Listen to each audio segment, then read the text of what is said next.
I remember the sterile smell of the hospital before I remembered my own name. My eyes blinked open to harsh white light, my body aching in places I didn't know existed. I heard the faint beep of machines, the soft murmur of voices beyond the curtain, and the steady sound of something breathing. Me, I think. My mouth was dry, my head heavy. Then I saw him. He was sitting beside me, holding my hand like he'd never let go. His face looked tired but gentle, like someone who hadn't slept in days. His eyes lit up the moment I met his gaze. "You're awake," he whispered, eyes glistening. "Oh my God, Emma, you're finally back." Emma, that was my name. I didn't say anything. I couldn't. My throat burned, my brain a fog. I tried to search through my memories, but there were holes everywhere, like pages missing from a book I used to know by heart. "You were in a car accident," he explained softly. "It's been 3 weeks. The doctors said you might have memory loss, but you're here now. You're okay. That's all that matters." He said his name was Daniel, my husband. We'd been married for 4 years. He told me everything in that soft, soothing voice. The car crash, the recovery, the way he'd sat by my side every day since. But something didn't sit right. The name Daniel felt distant, familiar but not warm, like a photograph I had seen once but couldn't quite recall the feeling behind. Still, I nodded along as he explained things to me, trying to smile even as my mind raced to catch up. Days passed.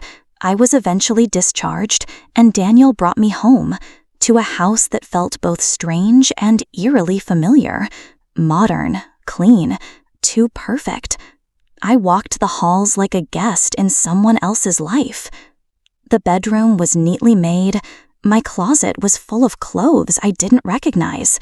The kitchen smelled like lemon and lavender, and every photo on the wall showed us smiling, laughing, perfect. Too perfect. Daniel tried his best. He made me tea, ran me baths, sat with me every night. And yet I felt watched, not by him, but by the house itself, as if something or someone was missing. I started having dreams, always the same, the faint sound of a baby crying, soft, desperate sobs echoing through the walls. I'd wake up sweating, heart pounding. I asked Daniel once, half joking, "Did we have a baby?" He laughed. "No, not yet. We were trying, remember?" But I didn't remember, and that wasn't the only thing. One morning, while cleaning the nightstand drawer, I found a small knitted sock, tiny, blue, and soft. I stared at it for what felt like hours. My heart dropped, a strange panic swelling in my chest. Daniel saw it in my hand and froze. "I found this," I said quietly. "Do you know what it is?" He smiled too quickly. "Probably a gift from your sister. She was always knitting baby things for people." I didn't even know I had a sister. But I didn't question it, at least not out loud. I tucked the sock back into the drawer, and I smiled, just like he did. But something inside me whispered, "He's lying." I couldn't sleep that night. Even with Daniel's arms around me, even with the white noise machine humming in the background, my mind was a carousel of fragmented images I couldn't place. The blue sock, the baby's cry in my dreams, the strange stillness in Daniel's smile, it all clawed at me. The next morning, Daniel left early for work. I waited 10 minutes before I climbed out of bed, barefoot on the cold wooden floor. Something inside me itched to search. I didn't know what I was looking for. Maybe confirmation, maybe closure, maybe the truth. In the office, I began with the drawers. Nothing unusual. Bills, old pens, a broken USB fan. Then I noticed the bookshelf. One of the bottom shelves had a thick layer of dust, except for one spot, a square outline just large enough for a book or a box. Curious, I slid my hand along the back panel. A soft click echoed through the room. A panel opened. Inside was a small wooden box. Heart pounding, I opened it. There, nestled in foam, was a USB drive. I hesitated. This felt wrong, like reading someone else's diary. But wasn't this my house, my life? I plugged it into Daniel's computer. There were hundreds of files, mostly photos. The first few seemed normal, pictures of us on vacation, at parties, at home. But then I scrolled further. My breath caught in my throat. Photo after photo of me, pregnant. In some, I was smiling in a hospital gown, hand on my swollen belly. In others, Daniel was beside me, grinning proudly. One photo showed a nursery, a tiny crib by the window, a soft blue blanket folded over the side. And then, one photo that stopped everything. Me in a hospital bed, holding a baby wrapped in a white cloth. A girl. I could see her tiny face. My eyes, her eyes, closed in peace. Tears spilled down my cheeks before I even realized I was crying. My chest ached like something inside me had broken open. I sat frozen, staring at the images, until I heard the front door creak open. Daniel. I didn't have time to close the files. He walked in and stopped dead in the doorway when he saw me at the computer. "Emma," he said slowly, What are you looking at?" I turned the screen toward him, my voice shaking. "Why did you say we never had a child?" He didn't move, didn't blink. "That's not real," he said carefully. Emma, you made those." "What?" "You had an episode," he continued, his voice unnervingly calm. "You were convinced we had a baby. You faked photos. You even made that sock. We went to therapy, don't you remember?" I shook my head, backing away. "That doesn't make sense. Those photos, those are real. I can feel it." "Emma," he said, stepping closer, "you're confused again. This is just like before." I looked at him, really looked at him. His eyes weren't filled with concern. They were scanning me, calculating. And I realized something terrifying. He wasn't trying to calm me down. He was trying to control the story. I swallowed hard. "Where's the baby, Daniel?" "There is no baby." "You're lying." He sighed, ran a hand through his hair, and for a moment the mask slipped. There was frustration, anger, something darker. But when he spoke again, he was gentle. "You need rest. Please, let me take care of you." "No," I whispered, "not anymore." He stared at me. The silence between us cracked like thin ice. I ran upstairs, locking the bedroom door behind me, the USB still clutched in my hand. That night, I sat on the floor, knees pulled to my chest, listening for his footsteps outside the door. I didn't sleep, but I remembered something. A lullaby. Faint, from somewhere deep in my mind. Me humming softly, in a rocking chair, a small warm weight in my arms, and a name, Maya. I didn't leave the bedroom all night. By morning, my throat felt raw, my body stiff from sleeping on the floor, but my mind had never been clearer. Maya, that name rang through my chest like a bell. She had existed. I wasn't crazy. And Daniel was lying. I waited until he left for work again. This time, I didn't hesitate. I needed proof. Something outside this house, outside him. I grabbed a hoodie and walked 6 blocks to the nearest library, someplace neutral. The minute I sat at a public computer, I opened the browser and typed in my full name, Emma Lane. Results came up, a LinkedIn I barely remembered, a few tagged photos from friends' Facebook pages, but nothing about a baby, no birth records, no news articles. Then I searched Daniel Lane. That's when I found something strange. A forum post on a medical support group. It was over a year old. The username was vague, DLParent23, but the story? My wife suffered from postpartum psychosis. She believed our baby had been stolen. She became violent. I had to admit her for treatment. I read it 3 times before I felt the world tilt. The details matched, too perfectly. He'd painted me as unstable, dangerous. The post had replies from strangers offering sympathy. He'd made me into a cautionary tale. Except there was still no official record of Maya. That afternoon, I made my way to the local hospital. I told the receptionist I'd recently had memory loss from an accident and needed to check if I'd ever given birth there. She looked at me with sympathy. "I'm sorry, we can't release medical info without proof of identity and proper authorization." I smiled weakly. "Can you just check if the name Maya Lane appears in any records from the past 2 years, please?" She hesitated, then typed something. A pause. "I'm sorry, there's nothing under that name." I stepped outside, heart pounding. Either Daniel had somehow covered it up, or I was truly losing my mind. Back home, I went straight to the attic. I hadn't searched there yet.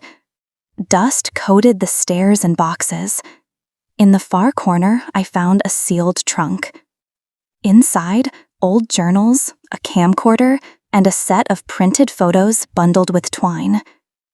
I untied them, hands trembling. There she was. Maya, in my arms, wrapped in that same soft blue blanket, me feeding her with a bottle, Daniel holding her clumsily. Her first steps, her tiny hand gripping my finger. Tears poured down my cheeks. I wasn't delusional. I wasn't broken. But Daniel had tried to erase her, erase us. I powered on the camcorder. The screen flickered, then a video played. "Say hi, Maya," my voice giggled from behind the camera. A chubby toddler waved at the screen, her big eyes blinking curiously. I pressed pause, clutching the device to my chest. My daughter was real, and Daniel had tried to bury her. That night, I confronted him. I stood in the kitchen, photos laid out on the table, camcorder blinking in standby. When he walked in, the blood drained from his face. "You lied to me," I said quietly, "about everything." He didn't speak, just stared at the images like they were ghosts. "Where is she, Daniel? Where is Maya?"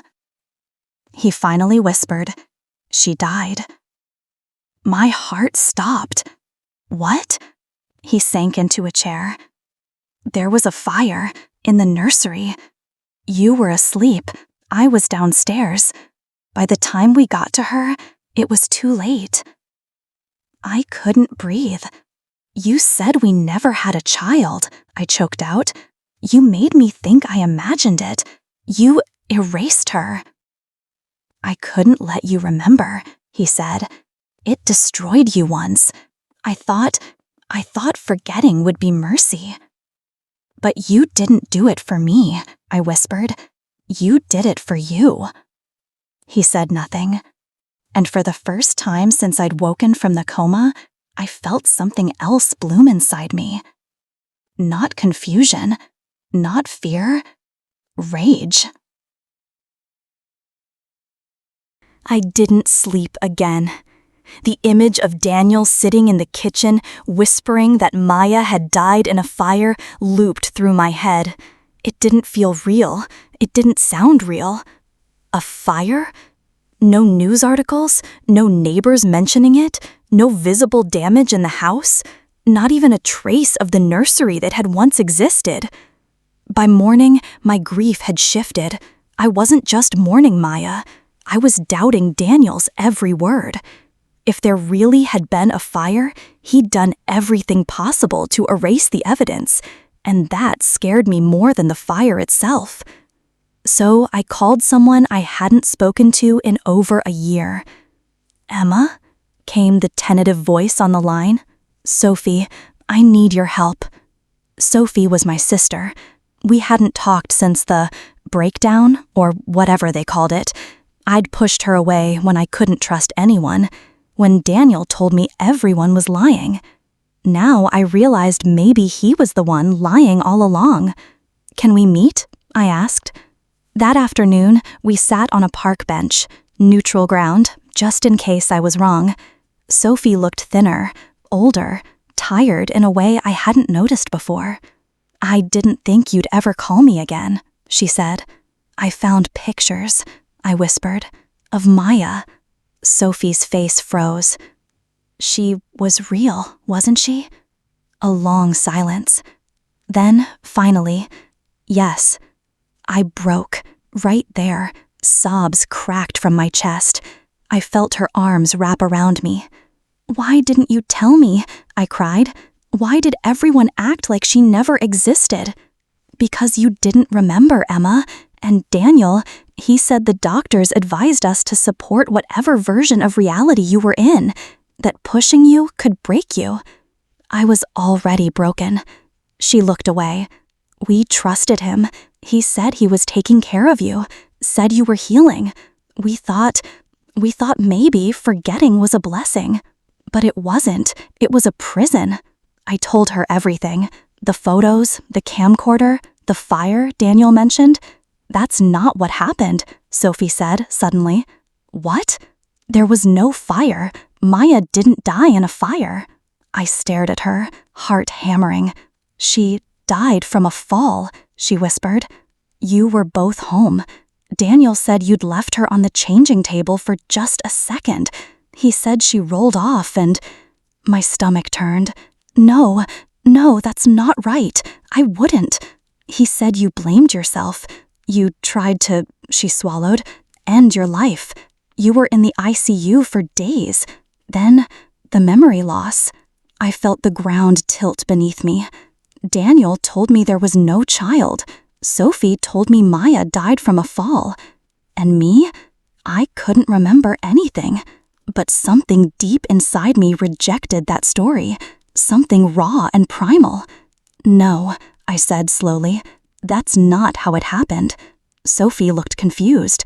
"Then what?" I stood up. "I don't know yet, but I'm going to find out." That night, I went back to the attic. The camcorder had more files. I hadn't watched them all. One was labeled Maya_last day. I braced myself and pressed play. The footage was shaky. Daniel was filming. "Say hi to Mommy, Maya." Maya toddled across the living room, clutching a stuffed bear. I heard my voice in the background, soft, tired. "Time for nap, baby girl." Then the video cut. A new clip started. Daniel, alone, sitting in the nursery, face pale, breathing heavy. I have to say it somewhere. Emma will never know. She can't. It'll destroy her. He leaned forward. I was on my phone. She was crying. I didn't want to get up. I told myself she'd be fine. His voice cracked. By the time I went to check, she wasn't breathing. My heart stopped. She was gone. And I panicked. Emma found her first. She screamed. She blamed herself. And I let her. Because if she thought it was her fault, she wouldn't hate me. He stared into the lens. "I'm sorry." The screen went black. I sat in the darkness, fists clenched. He let me believe I had killed my daughter. He buried the truth. He erased her. And worst of all, he convinced me I was insane. I sat in the attic for what felt like hours. The camcorder screen had long gone dark, but the words Daniel said still echoed in my mind. If she thinks it's her fault, she won't hate me. He didn't just lie. He rewrote my history. He turned my daughter's death into my shame, my burden, my insanity, and I had carried it like a corpse in my chest. I should have been furious, and I was, but underneath that rage was something more dangerous: clarity. He had stolen my reality, and now I wanted it back. I waited until nightfall. Daniel came home at 6:14 p.m. Like always, I greeted him in the kitchen, calm, like nothing had changed, like I hadn't watched the full truth unfold in high definition. We ate dinner in silence. He chewed too fast, glanced at me too often. He knew. Maybe not everything, but enough to feel it. When we finished, I stood. "I found the video," I said. His fork clattered to the floor. I know what really happened to Maya. He didn't deny it. His face crumbled like wet paper. "Emma, I didn't know how to fix it." "You didn't try," I snapped. "You just lied, again and again." His voice was trembling now. "You were broken. I thought I was protecting you." "No, you were protecting yourself." He stepped toward me, but I backed away. "I was her mother, Daniel. You made me think I forgot her, like she didn't exist. Do you know what that did to me? I thought if I could make you forget, maybe I could forget too. But you didn't forget. You filmed a confession. You buried it in the attic. You wanted to be caught." He said nothing. So I kept going. "I'm going to the police." His eyes widened, panic rising. "You're going to tell them everything about what really happened, about what you did to me. And if I don't?" I didn't blink. "Then I will." He didn't sleep that night. I heard him pacing, whispering, moving things. At 4 a.m., I went downstairs to get water and found the front door wide open. His car was gone. So was the camcorder. I checked the attic. Empty. The photos, the tapes, all of it, gone. I should have been shocked, but I wasn't. 2 days passed. No word, no calls, no police. Then an envelope arrived. No return address, just my name. Inside, a USB drive, a letter, and one photograph. Maya, in my lap, smiling. The letter was in Daniel's handwriting. "Daniel, I don't deserve forgiveness. I know that now. But you deserve the truth. I left copies of everything on this drive, videos, journals, photos. Give them to whomever you want. I won't run forever, but I need time to face what I've done. I never stopped loving you, or her. That's the worst part. D." I stared at the picture of Maya for a long time. Then I tucked it into my journal, where no one else would touch it. 3 weeks later, Daniel turned himself in. Voluntary confession, full admission. The case reopened. My name was cleared. But none of that brought Maya back. The press painted him as tragic, a grieving father who made bad decisions. But I knew better. He made choices. To lie, to manipulate, to protect his comfort instead of his child's memory. They gave him 5 years, with parole. People asked me if I felt justice had been served. I didn't know how to answer, because the real sentence, the real punishment, was mine. Living without Maya. Living with the echoes of her laugh in a house that once pretended she never existed. It's been 9 months. I moved out. New town, new job, new name even. But I kept one thing. A locked box with her photo, the USB, and a note I wrote myself. You weren't crazy. You were grieving, and now you're healing. Some days, I still question what's real, but then I hold that photo and remind myself, I had a daughter. I loved her, and no one, not even the man I once trusted most, can take that from me again. Some truths hurt more than lies. If this story made you feel something, leave a like, share it with someone who needs to hear it, and subscribe to Burned by Love for more stories that cut deep. See you in the next one.